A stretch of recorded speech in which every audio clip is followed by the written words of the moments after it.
Hello welcome to the channel. आज हम देखने जा रहे हैं एक बहुत ही प्यारी सी मूवी जिसमें हम देखते हैं ऐसी लड़की को जो कि एक एक्सीडेंट से मर जाती है, लेकिन उसकी कुछ इच्छाएं अधूरी रह गई थी। इसलिए वो थोड़े टाइम के लिए वापस जिंदा होती है ताकि वो अपनी आखिरी इच्छाओं को पूरा कर सके। और वो क्या अपनी आखिरी इच्छाओं को पूरा कर सकेगी, ये सब हम इस मूवी में देखेंगे। मूवी की स्टार्टिंग में हम एक लड़की को देखते हैं जिसका नाम किम हाना होता है, जो कि एक हाई स्कूल स्टूडेंट है और वो भागकर स्कूल जा रही होती है। इसको एक के पॉप आइडल बहुत पसंद होता है और स्कूल जाते टाइम भी वो उसी के गाने सुन रही होती है और वो उसके गानों में इतना मग्न हो जाती है कि उसको रोड का कुछ भी ध्यान नहीं होता है और एक गाड़ी आकर उसको उड़ा देती है और ऑन द स्पॉट उसकी वहीं पे मौत हो जाती है। 7 साल बीत जाते हैं और हम उसी लड़की को देखते हैं जो कि 7 साल पहले एक्सीडेंट में मर चुकी थी।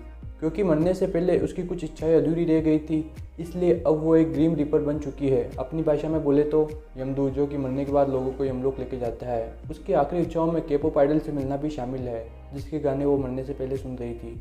उस आइडल का नाम वूजू होता है। ग्रीम रीपर बनने के बाद भी हाना अभी तक वूजू को बहुत पसंद करती है और वो उसके बारे में सब कुछ जानती है। वो कहाँ पे जाता है, क्या करता है, उसका घर का एड्रेस क्या, सब कुछ। हाना हमेशा वूजू का पीछा करती है और वो उसके सारे गाने सुनती है।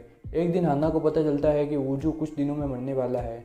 ये सुनकर वो डिसाइड करती है कि वो किसी भी हाल में वूजू को बचा के ही रहेगी। उसी दिन से हाना वूजू को आने वाले खतरों से बचाने लगती है।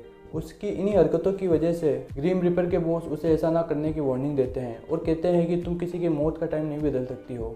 लेकिन हाना उन्हें बताते हैं कि वो वूजू को बहुत पसंद करती है और आप प्लीज़ उसकी जान मत लो। हाना के इतना गिड़गिड़ाने के बाद बॉस भी उसे एक और मौका देने का डिसाइड करते हैं और वो कहते हैं कि तुम वापस जिंदा होकर वूजू को बचाने की कोशिश करो। अगर फर्स्ट स्नोफॉल तक तुमने वूजू को बचा के रखा तो मैं वूजू की जान नहीं लूँगा। और उसे एक मैजिकल वॉच भी देते हैं जिससे उसे वूजू पर आने वाले खतरों के बारे में पहले ही पता चल जाएगा। अगले दिन हाना अपनी आंखें हॉस्पिटल में खोलती है। वो देखती है कि वो वापस जिंदा हो गई है, लेकिन हाना को अपना पिछला कुछ भी याद नहीं है, यहाँ तक कि उसे अपना नाम भी याद नहीं है। इसलिए अपने आप को एक नया नाम चोंगिल देती है और वो अब एक सेजू नाम के लड़के के साथ रहती है जो कि उसे अस्पताल लेके आया था। सेजू उसके साथ बहुत अच्छे से पेश आता है और उसे कुछ दिनों के लिए अपने घर में रहने देता है। एक दिन वूजू स्टेज पर परफॉर्म कर रहा होता है और एक स्पॉटलाइट उसके ऊपर आके गिरने वाली थी, लेकिन टाइम पर चोंगिल आकर उसे बचा लेती है। लेकिन पुलिस उल्टा चोंगिल को ही पकड़ के ले जाती है क्योंकि वो समझ रहे होते हैं कि ये कोई वूजू की क्रेजी फैन है। वूजू की कंपनी उसे एक रोमांटिक सॉन्ग बनाने के लिए कहती है, लेकिन वूजू को इसके बारे में कोई भी आइडिया नहीं आ रहा होता है। उसका मैनेजर उसे एडवाइस करता है कि तुम्हें एक गर्लफ्रेंड बना लेनी चाहिए ताकि उससे इंस्पायर होकर तुम एक रोमांटिक सॉन्ग बना सको।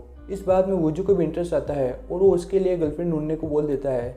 एक दिन चोंगिल वूजू के घर में घुस जाती है क्योंकि उसकी वो शो कर रही होती है कि वूजू पर एक खतरा आने वाला है और वहाँ जाकर सभी दवाइयाँ जो वूजू को खतरा पहुँचा सकती है उन सबको टॉयलेट में फ्लश कर देती है। लेकिन वूजू के घर में सीसीटीवी कैमरास लगे होते हैं जिससे वो चोंगिल को घर में घुसते हुए देख लेता है और उसे बहुत गुस्सा आता है कि कोई उसके घर में बिना उसकी परमिशन के कैसे घुस सकता है। और वो चोंगिल के घर का पता लगाकर उससे मिलने के लिए जाता है।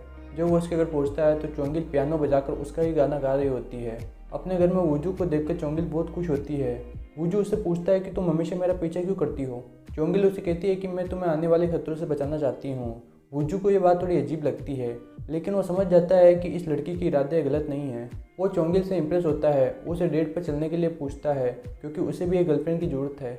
अगले दिन ये दोनों डेट पर जाते हैं। चोंगिल को तो अभी तक विश्वास नहीं होता है कि वो अपने फेवरेट आइडल के साथ डेट पर जा रही है और वो इसके लिए बहुत एक्साइटेड होती है। वूजू चोंगिल को एक फ़ोन देता है जिससे वो कभी भी उससे कांटेक्ट कर सकती है।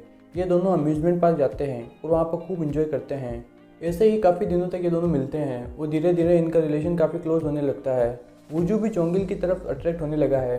एक दिन चोंगिल को पता चलता है कि उस दिन सेजू से ही उसका एक्सीडेंट हुआ था और वो मर गई थी। चोंगिल सेजू से उसका असली नाम और उसकी फैमिली के बारे में पूछती है। सेजू बताता है कि तुम्हारा असली नाम हाना है और तुम्हारे मरने के बाद तुम्हारी माँ कोमा में चली गई और वो अभी अस्पताल में है। अगले ही दिन हाना अपनी माँ से मिलने के लिए हॉस्पिटल में जाती है। वहाँ पर डॉक्टर उसे बताता है कि तुम्हारी माँ के पास अब ज़्यादा टाइम नहीं है। वो अपनी माँ के पास जाकर काफ़ी इमोशनल होती है।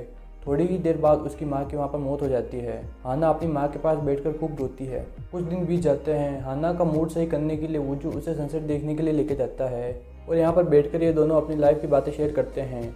वूजू की बातों से पता चलता है कि उसके अपने फादर के साथ रिलेशन बिल्कुल भी ठीक नहीं है। हाना उसे बोलती है कि हमें कभी भी अपनों से नाराज़ नहीं होना चाहिए क्योंकि हम नहीं जानते हम कब मर जाएंगे। यह बात सुनकर वूजू अपने फादर के पास जाता है जो कि एक रेस्टोरेंट चलाते हैं और अपने बीच की सारी मिसअंडरस्टैंडिंग दूर करके उनसे अपना रिलेशन ठीक कर लेता है। कुछ दिन बाद वूजू एक रोमांटिक सॉन्ग बना लेता है और हाना भी वहीं पर होती है और यहाँ पर हाना को पता चलता है कि वूजू उसे सिर्फ एक रोमांटिक सॉन्ग बनाने के लिए उसे डेट कर रहा था। यह जानकर हाना का दिल टूट जाता है और वो वहाँ से नाराज़ होकर चली जाती है। लेकिन इन दिनों में वूजू को भी हाना से प्यार होने लगा है और वो हाना के पास जाता है अपना लव कन्फेस करने के लिए।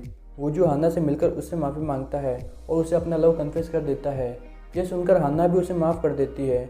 फिर ये दोनों ऑफिशियल डेट करने लगते हैं, लेकिन घर आकर हाना वूजू को छोड़ने का डिसाइड करती है क्योंकि वूजू एक बहुत बड़ा आइडल है और वो उसके साथ नहीं रह सकती।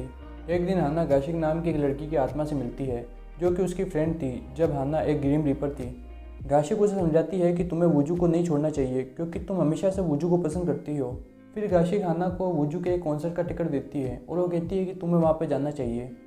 जब हाना वूजू के कॉन्सर्ट वाली जगह पर पहुँचती है तो वो देखती है कि वूजू के वहाँ से पोस्टर हटाए जा रहे हैं। फिर वो वूजू की एजेंसी जाती है और वहाँ पर उसे पता चलता है कि उसके और वूजू के रिलेशन के बारे में सभी को पता चल गया है, इसलिए मजबूरी में उनको वूजू का कॉन्सर्ट कैंसिल करना पड़ा। हाना को यहाँ पर काफ़ी गिल्टी फील होता है क्योंकि उसकी वजह से वूजू का करियर खतरे में पड़ गया है। दूसरी तरफ वूजू का मैनेजर वूजू को एक हॉल में लेकर जाता है जहाँ पर वूजू के फैन उसके गाने का इंतजार कर रहे थे। अपने फैंस के लिए वूजू यहाँ पर परफॉर्म करता है।